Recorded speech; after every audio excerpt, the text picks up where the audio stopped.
काय झाले? लक्ष कुठे आहे? कसला एवढा गहन विचार करीत आहात?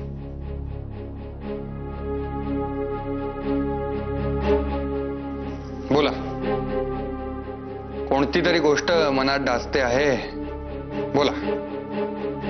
नाही म्हणजे आपण या चहाडी समजू नये.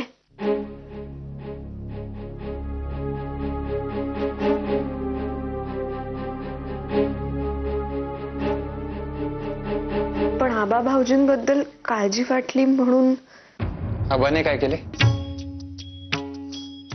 नाही म्हणजे मी आणि पांडू काकांनी सुद्धा 3-4 वेळेस पाहिले.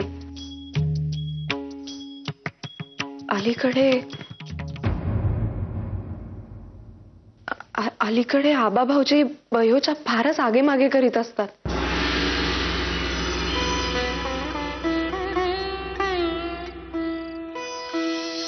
जशी सखू तशीच तू. आपल्या आईची प्रेमळ लेक बनून पहा, म्हणजे सगळे बदलेल. अभ्यंकरांस तुमची मुलगी पसंत आहे. लवकरचा मुहूर्त काढा.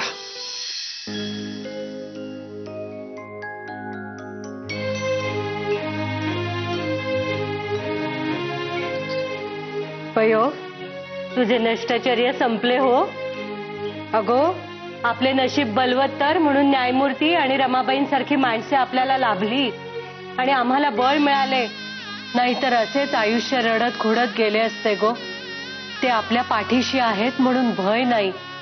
आणि अगो, तुझे होणारे यजमानही न्यायमूर्तींसोबत वावरतात, तेव्हा तुझ्या पदरी आता सुख येणार हे नक्की. मात्र बयो, त्यांच्या या उपकाराची जाणीव ठेव हो जन्मभर. त्यांचे नाव कायम मोठेच राहील अशीच वाग. कळले ना तुझ? आमच्यावरही दडपण आहे, भीती आहे, पण आता ही सारी माणसे आपल्या सोबत आहेत, तेव्हा आता कच खाता कामा नये. समजले ना?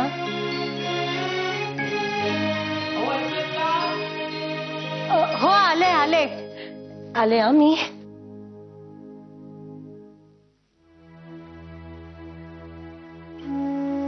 देवा, सारे नीट होईल ना? का कुणास ठाऊक, भीती वाटते आहे. आज मी आणि पांडू काकांनी पाहिले त्यावेळेस. मोरेश्वर, बाहेर या. हो बाई. मोरेश्वर, बाहेर या.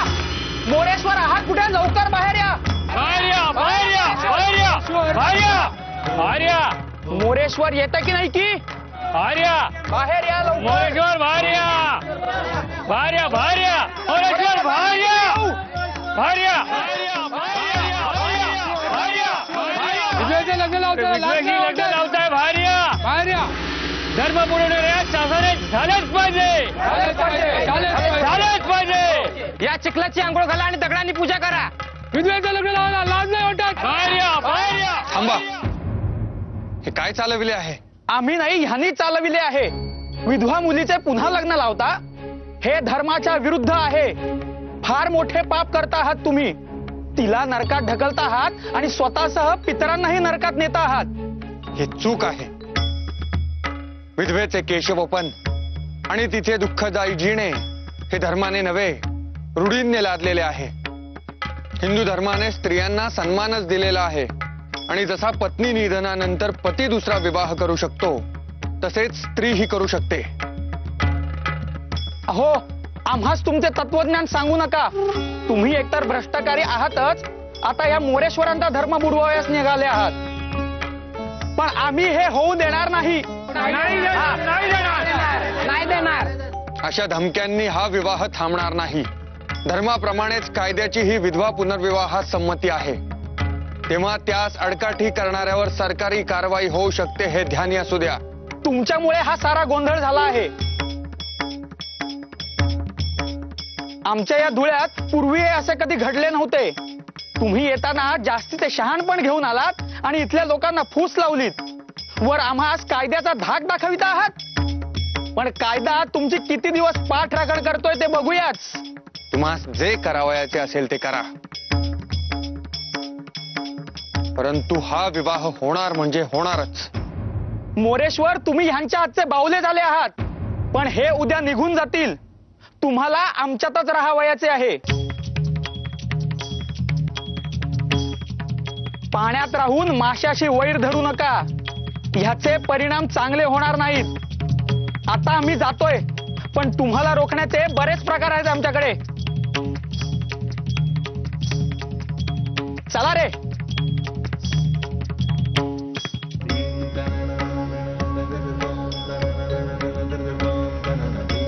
मोरेश्वर, काळजी करू नका. सारे काही ठीक होईल. कोणतेही विघ्न येणार नाही. आमच्यावर विश्वास ठेवा. दत्तात्रय, बाळकृष्ण, सांभाळा.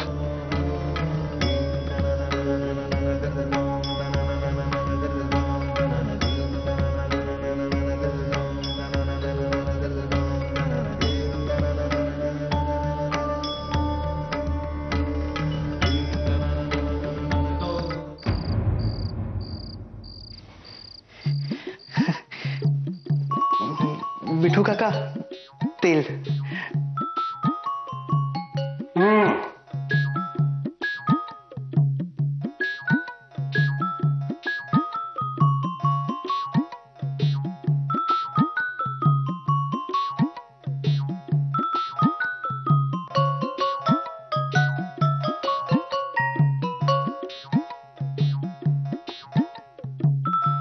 नुसता खाऊन माजला आहेस. अरे हातात जोर कुठे? लावतो. हा, लाव अजून. हा, आणखी जोरात. हा, चल लाव जोर.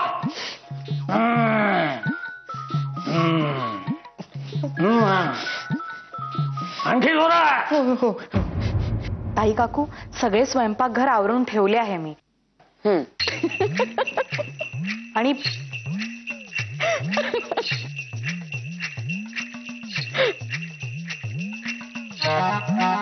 अगो बाई, वहिनी, नाही, तुम्हाला असे हसायच काय झाले?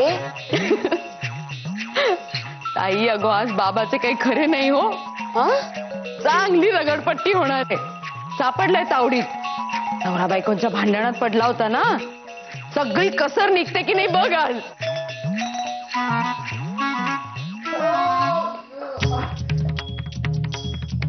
अगो बाई, अगो दुर्गे, चल अगो, काय करताय ते तरी बघूयात. चल.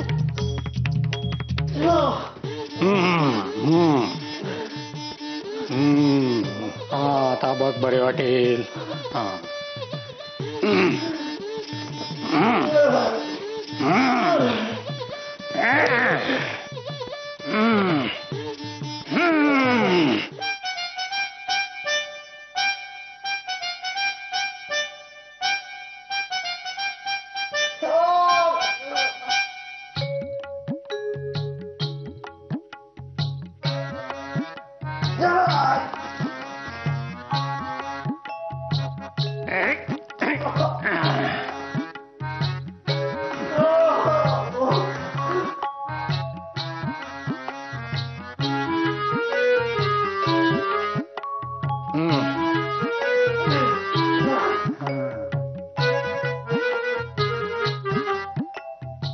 अगं बाई, बाबा. भाई भाई भाई, हे तो उलटेच दृश्य आहे. काय रे बाबा, नाही कोणी कोणाची सेवा करावायची? तर काय करणार? पाठ दुखते आहे म्हणाला. हो म्हटलं, चल रगडून देतो. अजूनही चांगला जोर आहे बरं का माझ्या हातात. हा, पण बाबा, तूच केव्हा काय करायचे आणि केव्हा काय करावयाचे नाही हे अजिबात उमगत नाही.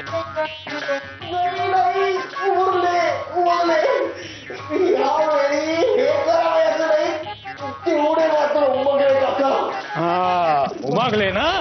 नक्की उमगले का? हा, उठ आता.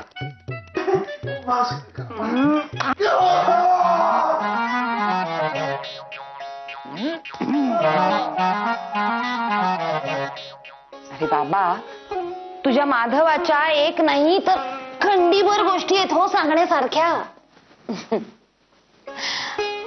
रानड्यांच्या घरात माधवाला जन्माला घातले देवाने. यात नक्कीच देवाची काहीतरी योजना असणार बघ तू.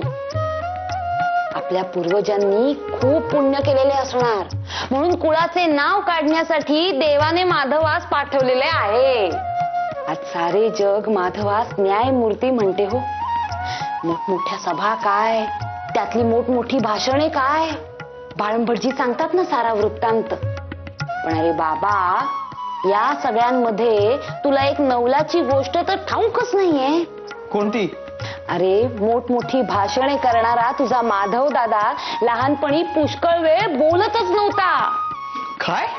मग काय, माधवा बरोबरची लहान मुले अगदी सगळी चुरू चुरू बोलायला लागली होती. पण माधवा मात्र काही बोले ना. आधीच माधवा शांत, त्यात बोलणेही नाही. बिचाऱ्या आईस मात्र खूप काळजी वाटू लागली रे. आई म्हणजे कोण? आपली माई नव्हे, गोपिकाबाई, माधवाची सख्खी आई. बिचाऱ्या आईस वाटत होते की आपल्या मुलास जन्मभर वाचाच येत नाही की काय.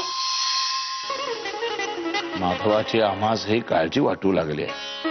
आता बघा ना, माधवाच्या बरोबरची सगळी मुले चुरू चुरू बोलू लागली तरी आमचा माधव काही बोलत नाही. नुसता आपला टक लावून बघत असतो. आता माधवास वाचाच नसेल तर मग कशाला अभद्र बोलता भाऊसाहेब? अहो, काही मुले उशिरा बोलतात त्यापैकीच हा. माधवाच्या कुंडलीत बुध उत्तम स्थितीत आहे आणि मंगळाची ही त्याच जोड आहे. तेव्हा हा बोलेलच, आणि बोलेल तेव्हा अचूक मर्मभेदी आणि तात्विक असेच बोलेल. अगदी भाऊसाहेबांप्रमाणेच बोलेल. ऐकलत का बाळंबटजी काय म्हणतायत ते? माझीही तीच इच्छा आहे. इकडच्या सारखे माधवानेही लोकांच्या कल्याणाचे बोलावे, लोकांकरिता झटावे. इकडचे गुण तेवढे सारे घ्यावेत माधवाने. अरेच्या, म्हणजे आमच्यामध्ये अवगुण सुद्धा आहेत. आता मला सांगावे काय अवगुण आहेत ते. हो, काहीतरीच बोलणं हे. नाही, आता तुम्ही म्हणाला काय बाळंबटजी? आता ह्या म्हणाल्या की नाही की तुमच्यामध्ये फक्त गुण घ्यावेत, म्हणजे अवगुण आहे ते सिद्ध झाले. आता आमचा अवगुण तुम्ही आम्हाला सांगावयासच हवा. ईशा, नाही बाई, हे नाही जमायचं आम्हाला.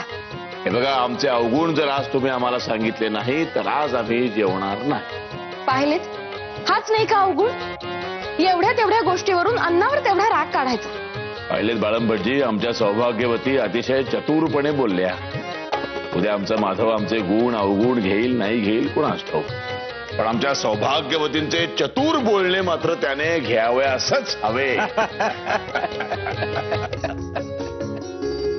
बाळंभटजींचे हे बोलणे ऐकून गोपिकाबाईंस खूप बरे वाटले. शेवटी आईचाच जीव तो. गणेशाचे व्रत तर तिने केले, पण त्यात सोबतीने जमतील तेवढे सगळे उपास तापासही केले त्या माऊलीने. आणि शेवटी कशाने का होईना पण माधवा बोलू लागला. चला, माधवाबद्दलची काळजी मिटली, वर्ग बोलायला लागले. हो, बोलायला लागले, पण अगदी बोबडे. काकाला टाटा म्हणतो, विठू भाऊजींना विठू टाटा म्हणतो. आता विठू भाऊजीच ते चिडून त्याच्याही मागे लागतात. वहिनी, तुम्ही अगदी काही काळजी करू नका. आतापर्यंत माधवासाठी इतके उपास तपास केलेत ना, मग आता फक्त 21 मंगळवार श्री गणेशाची उपासना करा. माधव अगदी खडखडीत बोलायला लागेल बघा. माधवासाठी गणेशाची उपासनाही करेन मी. पण आपला माधव अगदी संथ आणि सावकाश. मला काळजी वाटते की मोठा होऊन 10 रुपये तरी कमावू शकेल का, स्वतःच्या बायकोचे पोट तरी भरता येईल का, अगदी ह्याचीच काळजी लागलेली असते मला. हो, आणि तुम्ही मात्र सगळ्यांची काळजी करून पोट भरता तुमचे.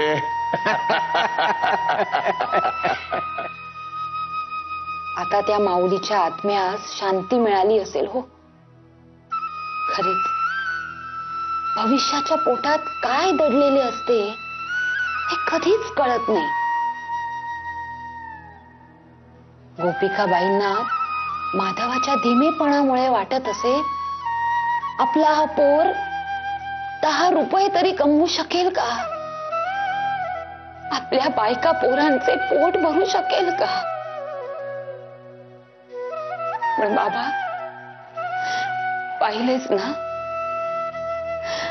आज माधवाने गोविंदरावांची सगळी कर्जे फेडून आपला राहता वाडा त्यांच्या नावावर करून घेतला. उदार होऊन कित्येकांना इथे आश्रय दिला. खरेच गोपिकाबाई जर आज असत्या तर त्यांना धन्य धन्य वाटले असते हो. अगो, कालच्या प्रकाराने ना आमच्या घरातले सगळेच जण घाबरलेले आहेत. रमा, असे वाटते आहे की काय? अगो, ती माणसे पाहिलीच ना कशी बोलत होती. लाठ्या काठ्या आणि दगडही मारले गो त्यांनी. माझा तर भीतीने थरकाप उडाला होता. अगो, त्या बयोच्या नशिबात काय लिहून ठेवलंय खरेच कळत नाही गो. पण वत्सलाबाई, हे असे सारे होणार हे ठाऊक होते आपल्याला. सनातनी मंडळींच्या रोषास सामोरे जावेच लागणार हे जाणूनच होतो आपण सारे. अगो, पण कल्पना करणे वेगळे आणि प्रत्यक्षात घडणे वेगळे. नका काळजी करू तुम्ही. हे पहा, पुण्यात असताना मी स्वतः 2 पुनर्विवाहास उपस्थित राहिले आहे. सारे काही कसे व्यवस्थित पार पडले होते तेथे. अगो, ते पुणे होते, हे धुळे आहे. तेथे तुमच्यासारखी नवमतवादी माणसे होती. आणि अगो, शेवटी तुमची गोष्टच वेगळी पडते. तुम्ही हाडाचेच नवमतवादी, पण आम्ही साधी, जीवाला सांभाळून रीतीप्रमाणे चालणारी माणसे. भांबावून गेलो आहोत गो. आणि यांना तर असे वाटते की आमच्यामुळे विनाकारण तुम्हाला त्रास. आणि न्यायमूर्तींवर उद्या कोणी चिखलफेक केली तर? नाही, हा विचार तर मनात सुद्धा आणू नका तुम्ही. हो, या अशा प्रसंगामध्ये तुम्ही आम्ही असे काही उरतच नाही. या कार्यात स्वतः खंबीरपणे तुमच्या पाठीशी उभे राहणारच ही काळ्या दगडावरची रेघ आहे. बयोचे लग्न निर्विघ्नपणे पार पडेल यात कोणतीही शंका बाळगू नका. देव करू आणि तसेच हो बघ. आता उचलले आहे ना पाऊल, मग घाबरावयाचेही नाही आणि पाऊल मागेही घ्यावयाचे नाही कोणत्याही परिस्थितीत.